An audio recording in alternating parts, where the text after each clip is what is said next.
अस्सलामु अलैकुम वरहमतुल्लाहि वबरकातुहू। जैसा कि आप सभी लोग जानते हैं कि आज वक्फ बिल कानून संसद भवन में पास हो चुका है। पक्ष में 288, विपक्ष में 232 और अभी वो राष्ट्रपति के सिग्नेचर के लिए बाकी है। लेकिन मेरा सवाल आप सभी से ये है, जो सरकार ये वक्फ बिल लाई है और वो कह रही है कि इसके अंदर गरीब मुसलमानों का फायदा है, जो जमीन हम आएगी उससे हम मुसलमानों का फायदा करेंगे और पल पल में मुसलमानों के इसके अंदर फायदे गिना रहे हैं। लेकिन मेरा सवाल ये है कि वो सरकार जो जब से सत्ता में आई है, जब से मुसलमानों के खिलाफ कुछ न कुछ लाती है, कभी 3 तलाक का मसला लाती है तो कभी सड़क पर नमाज पढ़ने पर रोक लगाती है, कभी अजान पर बैन लगाती है। वो सरकार कब से सोचने लग गई कि मुसलमानों का इसमें फायदा है और मुसलमानों के फायदे के बारे में वो कब से बिल लाने लग गई है। इसी बात को इमरान प्रतापगढ़ी ने अपने बयान में इतने शानदार तरीके से बयान किया है, आप उसको जरूर सुनिए। हम ही को कातिल कहेगी दुनिया, हमारा ही कत्लेआम होगा। हम ही कुएं खोदते फिरेंगे, हम ही पे पानी हराम होगा। सभापति महोदय, सन 1947 में दिल्ली की जामा मस्जिद की तारीखी सीढ़ियों पर खड़े होकर के भारत रत्न मौलाना अबुल कलाम आजाद साहब ने कहा था कि मुसलमानों कहां जा रहे हो, यह है तुम्हारा मुल्क, यहां तुम्हारे आबाओ अजदाद की कब्रें हैं। उस वक्त मौलाना आजाद की ये सदाएं सुन करके लोगों ने अपने सरों की गठरियां उतार करके रख दी थी। आज उसी दिल्ली में मौजूद देश की संसद में एक बिल आया है जो हमसे उसी जामा मस्जिद की सीढ़ियों के सबूत मांगेगा, जो उन्हीं सीढ़ियों के पास अपनी कब्र में सोए हुए मौलाना आजाद को फिर से कब्र से सदा देनी पड़ेगी कि ये जो कब्र है वो मेरी कब्र है, ये किसी सरकार की जागीर नहीं है। सभापति महोदय, मैं जहां खड़ा हूं इसी संसद भवन के सामने सड़क के उस पार अपनी कब्र में सोए हुए भारत के पूर्व राष्ट्रपति फखरुद्दीन अली अहमद की कब्र है। शायद अब उस कब्र से भी सदाएं आए कि ये कब्र मेरी कब्र है, ये सरकार की जागीर नहीं है। सभापति महोदय, मैं वक्फ कानूनों में किए जा रहे संविधान विरोधी बदलावों के खिलाफ बोलने के लिए खड़ा हुआ हूं। संविधान का आर्टिकल 14 हो, 29 हो, 30 हो, चीख चीख कर कहता है कि देश में सब बराबर के हकदार। आर्टिकल 26 कहता है कि सबको अपने अपने मजहबी कामों के लिए मंदिर, मस्जिद, गिरजाघर, गुरुद्वारों का निर्माण करने का हक है और उसका रखरखाव का भी हक है। लेकिन डॉक्टर बाबा साहब अंबेडकर के संविधान को हर दिन कुचलने वाली ये सरकार देश के मुसलमानों से नफरत में इतनी अंधी हो गई है कि खुलेआम देश की संसद में देश सरकार के माइनॉरिटी मिनिस्टर साहब और होम मिनिस्टर साहब झूठ बोलते हैं और देश को गुमराह करते हैं, झूठ शब्द असत्य बोलते हैं। सरकार ने इस बिल का नाम उम्मीद रखा है। मंत्री जी कल से इसे देश के मुसलमानों के लिए नई उम्मीद बता रहे हैं। नहीं मंत्री जी, न तो ये बिल मुसलमानों के लिए नई उम्मीद है और न ही उम्मीद की नई किरण। सभापति महोदय, भाजपा ने पूरे देश में वक्फ के नाम पर कई सारे झूठ फैलाए हैं। आइए आज उनकी सच्चाई पर बात करते हैं। वक्फ ट्रिब्यूनल को ऐसे बताया जाता है जैसे वक्फ ट्रिब्यूनल कोई मजहबी खाप पंचायत हो। सभापति महोदय, जबकि सच्चाई यह है कि वक्फ ट्रिब्यूनल भी तो सरकारी न्यायिक विभाग है, जिसमें सरकार द्वारा नियुक्त जज होते हैं, जिसमें प्रशासनिक अधिकारी होते हैं, कहीं ऊपर से थोड़ी आ गए। सभापति महोदय, देश के गृह मंत्री जी ने इसी सदन में कहा कि वक्फ ट्रिब्यूनल के फैसले के खिलाफ कोई कोर्ट नहीं जा सकता, जबकि सच यह है कि वक्फ एक्ट 1995 की धारा 83(9) के तहत हाई कोर्ट वक्फ ट्रिब्यूनल के फैसले की न सिर्फ समीक्षा कर सकता है बल्कि उसे बदल भी सकता है। सच तो यह है कि वक्फ बोर्ड खुद अपनी जमीनों के लिए कई सारी कोर्ट में मुकदमे लड़ रहा है। सभापति महोदय, दिल्ली की जिन 123 संपत्तियों को लेकर कल माइनॉरिटी मिनिस्टर, होम मिनिस्टर साहब और अभी आदरणीय नेता सदन बात कर रहे थे, आइए उनकी सच्चाइयों पे भी बात करते हैं। 1911 में जब अंग्रेजी हुकूमत ने कोलकाता के बजाय दिल्ली को राजधानी बनाने का फैसला किया तो तो रायसीना हिल्स के चारों तरफ जो मुसलमानों की ढेर सारी जमीनें थी उनको एक्वायर किया गया और लुटियन को इसकी तामीर की जिम्मेदारी सौंपी गई। सेंट्रल विस्टा की तरह लुटियन जोन का मेगा प्लान तैयार हुआ, लेकिन उस वक्त के मुसलमानों ने उस वक्त की अंग्रेजी हुकूमत से अपनी इबादत गाहों को बचाने के लिए लड़ाई लड़ी। मामला ब्रिटिश गवर्नमेंट तक पहुंचा। तब यह तय हुआ कि वो जो धार्मिक स्थल हैं उन्हें जस का तस रहने दिया जाएगा। इंडिया गेट के बगल वाली मस्जिद हो, जाब्तागंज, सुनहरी बाग मस्जिद हो, पार्लियामेंट रोड वाली मस्जिद हो, ऐसी 123 संपत्तियों के मैनेजमेंट के लिए 1913 में मुसलमान वक्फ वैलिडेशन एक्ट बना और उसके बाद एक नया शहर बसाया गया जिसे लुटियंस जोन का नाम दिया गया। फिर 1943-45 के बीच एक और समझौता हुआ आजादी से पहले।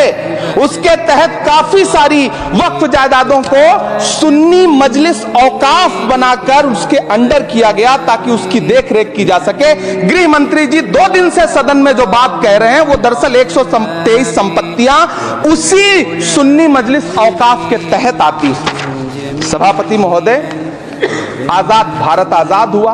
आजादी के बाद भारत में 1954 में वक्फ एक्ट लागू हुआ, जिसकी धारा 9 के तहत 1964 में केंद्रीय वक्फ काउंसिल का गठन हुआ। दिल्ली की वही 123 प्रॉपर्टीज को 1970 में सर्वे गजट करके गजट नोटिफाई किया गया।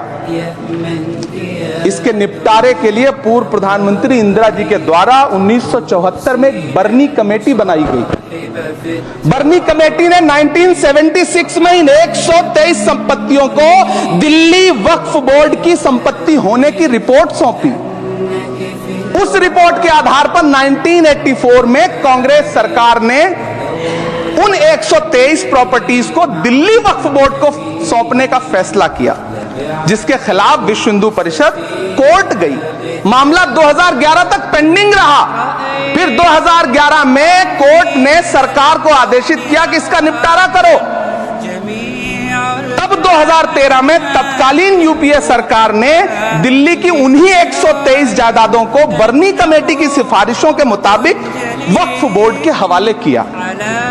यही वो प्रॉपर्टीज हैं जिनके नाम से गृह मंत्री जी कल से कांग्रेस को कोस रहे हैं। फिर आई 2014 में भाजपा की सरकार, जो तब से इन जमीनों को हड़पने की साजिश कर रही है। जिस बिल को मुसलमानों के हुकूक की हिफाजत करने वाला बिल बताया जा रहा है, उसी को पेश करने के लिए और उस पर बात करने के लिए लोकसभा में भाजपा सरकार के पास एक भी मुस्लिम सांसद नहीं है। जिस वक्त, मैं लोकसभा कह रहा हूं, सुना करिए, जिस वक्फ बिल को मुस्लिम महिलाओं को हक दिलाने वाला बताया जा रहा है, उसे संसद में पेश करने वाली पार्टी के पास न तो राज्यसभा में, न लोकसभा में, न देश की किसी विधानसभा में एक भी मुस्लिम महिला सदस्य नहीं। कल किरण रिजिजू जी कह रहे थे कि रेलवे की जमीनें देश की जमीनें हैं, डिफेंस की जमीनें देश की जमीनें हैं। हाँ मंत्री जी हैं, बिल्कुल हैं। ये जो वक्फ की जमीनें हैं, ये हमारे पुरखों ने धार्मिक कामों के लिए डोनेट किया है। तो हम भी तो इसी देश के नागरिक हैं, हम भी तो इसी देश के बेटे हैं। तो वक्फ की जमीनें भी तो इसी देश की जमीनें हैं। उनको पराया क्यों बोलते हैं आप? सभापति महोदय, अशफाकुल्लाह खान जब फैजाबाद की जेल में फांसी के फंदे पर झूल रहे थे तो इसी देश की जमीन के लिए झूल रहे थे ना। सभापति महोदय, अंडमान की जेल में काला पानी की सजा काटकर अपनी जान देने वाले मौलाना फजले हक खैराबादी हो या शेर खान अफरीदी हो, वो भी तो इसी जमीन के लिए अपनी जान दे रहे थे ना। सभापति महोदय, पाकिस्तान के खिलाफ लड़ते हुए अपनी जान देने वाले महावीर चक्र विजेता ब्रिगेडियर उस्मान हो या पाकिस्तान के पैटर्न टैंक उड़ाने वाला परमवीर चक्र विजेता वीर अब्दुल हमीद हो, वो भी तो इसी जमीन के लिए अपनी जान दे रहा था ना। और मंत्री जी, मैं इस सदन में अलग ऐलान ये कहता हूं कि जब भी इस देश की जमीन को लहू की जरूरत होगी, आपसे 2 कदम आगे इमरान खड़ा मिलेगा। ये मैं आपसे यकीन दिलाते हुए कह रहा हूं। सभापति महोदय, मैं सरकार से कहना चाहता हूं, हमसे हमारी इबादत गाहें तो मत छीनिए ना, हमारे घरों पे बुलडोजर तो मत चलाइए ना, हमारी कब्रों में तो हमें सुकून से सोने दीजिए ना। सभापति महोदय, माइनॉरिटी मिनिस्ट्री का बजट कट करके, मुस्लिम बच्चों की स्कॉलरशिप बंद करके अब सरकार कह रही है कि हम वक्फ की आमदनी से गरीब मुसलमानों का भला करेंगे। गुजरात की बेटी बिल्किस के बलात्कारियों की रिहाई के बाद उन्हें माला पहनाने वाली लोगों के नेता ये कह रहे हैं कि यह बिल मुस्लिम महिलाओं को उनका हक दिलाएगा। धन्यवाद मोदी जी, क्या बढ़िया सौगातें मोदी दे रहे हैं आप।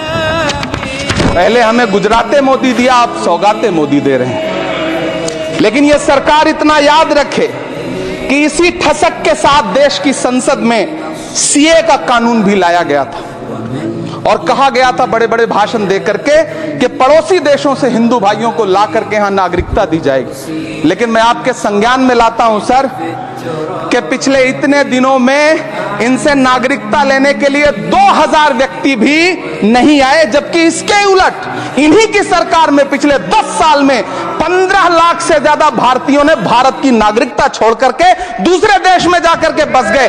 यह हुआ उस कानून का अंजाम। सभापति महोदय, इसी तरह की जिद के साथ किसानों के खिलाफ भी कानून लाए गए थे। जिस तरह आज वक्फ के फायदे गिनाए जा रहे हैं, उसी तरह से किसानों को भी कृषि कानूनों के फायदे गिनाए गए थे। लेकिन अंजाम क्या हुआ? 700 किसानों की शहादत लेने के बाद सरकार को अन्नदाता किसानों के सामने घुटने टेकने पड़े और कृषि कानून वापस लेने पड़े। जिल्ले इलाही, जमहूरियत जो है वो नफरत और ठसक से नहीं चलती है, अकड़ से नहीं चलती है, उसमें सबकी हिस्सेदारी जरूरी है। कल देश के माइनॉरिटी मिनिस्टर ने लोकसभा में खड़े होकर एक शेर सुनाया था कि मुझसे कोई बदगुमा न हो, तो मैं उन्हें एक शेर सुनाना चाहता हूं कि मैं आज जद पे हूं तो इतना खुशगुमान न हो, मैं आज जद पे हूं तो इतना खुशगुमान न हो, चराग सबके बुझेंगे हवा किसी की नहीं। नीतीश कुमार जी हो, चंद्रबाबू नायडू जी हो, चिराग पासवान जी हो, जयंत चौधरी जी हो, देवे गौड़ा जी हो, जीतन राम मांझी जी हो, सबको समझना पड़ेगा कि जब जंगल में आग लगती है तो न वो बरगद बचते हैं जो हवा को आंधी में तब्दील करते हैं, न वो बांस बचते हैं जो आपसी रगड़ से चिंगारी पैदा करते हैं। सभापति महोदय, जब देश को मनमोहन सिंह साहब जैसा काबिल प्रधानमंत्री मिलता है तो देश को आरटीआई जैसा एक्ट मिलता है, सेज जैसा एक्ट मिलता है, मनरेगा जैसा एक्ट मिलता है, लिबरलाइजेशन मिलता है, राइट टू एजुकेशन मिलता है, नेशनल फूड सिक्योरिटी एक्ट मिलता है। लेकिन जब देश को सौगातें मोदी मिलती है तो क्या मिलता है? सीए मिलता है, फॉर्म्स लॉ मिलता है, आर्टिकल 370 मिलता है, इलेक्टोरल बॉन्ड जैसा एक्ट मिलता है और वक्फ अमेंडमेंट एक्ट जैसे बिल देश को मिलते हैं। मुझे तो अपने हमवतन भाइयों से पूछना है कि आपको अपने बच्चों की तरक्की, खुशहाली और नौकरी की दरकार है या फिर मुसलमानों की दान की गई जमीनों को लूटकर धन्ना सेठों को देने की साजिश करने वाले कानून की? सभापति महोदय, यह सरकार रात के 3 बजे तक पूरे देश को जगा करके संसद में अपने ही नागरिकों को नीचा दिखाने के लिए वक्फ बिल ला रही थी, तो उधर रात के 1:30 बजे अमेरिका हम पर 26% टैरिफ लगा रहा था। सरकार की प्राथमिकताएं देश को पता। सभापति महोदय, मैं बहुत भावुक हूं आज, और मुझे अच्छा लगा कि आदरणीय नेता सदन जगत प्रकाश नड्डा जी ने बहुत अच्छी बातें भी की, मन से बातें की। क्योंकि उनके नाम में प्रकाश जुड़ा है तो मैं उनमें हमेशा एक रोशनी की किरण देखता हूं। मैं उनके सामने बहुत अदब से ये बात कहना चाहता हूं कि चिरागों के सफर में दबदबा हो आंधियों का तो फिर अंजाम जुल्मत के सिवा कुछ भी नहीं होगा। ये दुनिया नफरतों के आखिरी स्टेज पर है, इलाज इसका मोहब्बत के सिवा कुछ भी नहीं होगा। मैं भावुक हूं, मेरी पलकें गीली हैं। अगर देश की एक बहुत बड़ी आबादी को लगता है कि आप उसका भला करने के लिए नहीं बल्कि उनकी इबादत गाहों, उनकी कब्रिस्तानों, उनकी खानकाहों को बर्बाद करने का बिल ला रहे हैं, तो फिर आप अगर समझाने में नाकामयाब रहे हैं तो यह आपकी नाकामयाबी है। पहले समझाइए, उसके बाद कोई बिल लेकर के आइए, तब शायद हम आपका इतनी पुरजोर तरीके से विरोध ना करें। लेकिन सभापति महोदय, मैं अंत में सिर्फ इतना कहना चाहता हूं कि इस बिल में जो भी पॉइंट्स दिए गए हैं, बॉम्सी पोर्टल देख लीजिए, सरकार का झूठ आपको पकड़ में आ जाएगा। हम डरे नहीं हैं, हम सिर्फ सरकार से अपील कर रहे हैं कि हमें अपना समझिए, हम आपके अपने हैं, इस देश के नागरिक हैं और आप ताकत में हैं। संख्या बल के आधार पर बिल हो सकता है आप पास करा ले, लेकिन आपको यह बात समझनी पड़ेगी कि हम तो वो तारीख हैं, जहनों में रहना है जिसे, कागजी पुर्जे नहीं जो फाड़ डाले जाएंगे। जिस जमीन पर मैं खड़ा हूं ये मेरी पहचान है। आप आंधी हैं तो क्या मुझको उड़ा ले जाएंगे? आपको यह बात समझनी पड़ेगी। आपको अगर इतना विपक्ष की तरफ से पहले जेपीसी में इतने सारे पॉइंट्स आए और उसके बाद कल से लोकसभा में और राज्यसभा में सुझाव आप सुनने को तैयार नहीं है, लोगों की शंका को दूर करने के बारे में आप बिल्कुल सोच नहीं रहे, बस आप कह रहे हैं यह बिल उम्मीद की नई किरण है। नहीं साहब, इसे भले किरण जी लेके आए हैं, लेकिन ये उम्मीद की नहीं बल्कि नाउम्मीदी की किरण है। और इस देश की एक बहुत बड़ी आबादी इस बात से खदशे में है, शक में है कि आप सीधे उनकी जमीनों को लूट करके धन्ना सेठों को बेचना चाहते हैं। मेरी अब भी आपसे अपील है कि इस बिल को वापस लीजिए। यह बिल कहीं से आपके अपने नागरिकों के लिए अच्छा नहीं है। यह बिल सिर्फ इस देश के मुसलमानों को नीचा दिखाने का और अपने एक ऐसे मतदाता वर्ग को खुश करने का बिल है जिनको इस बिल के पास हो जाने से कुछ मिलेगा भी नहीं, लेकिन आप एक नैरेटिव देना चाहते हैं, एक मैसेज देना चाहते हैं। मेरी आपसे अपील है कि कृपया ये जो सबका साथ सबका विकास का नारा है, इस नारे को रत्ती भर तो चरित्रार्थ कर दीजिए। बहुत बहुत धन्यवाद।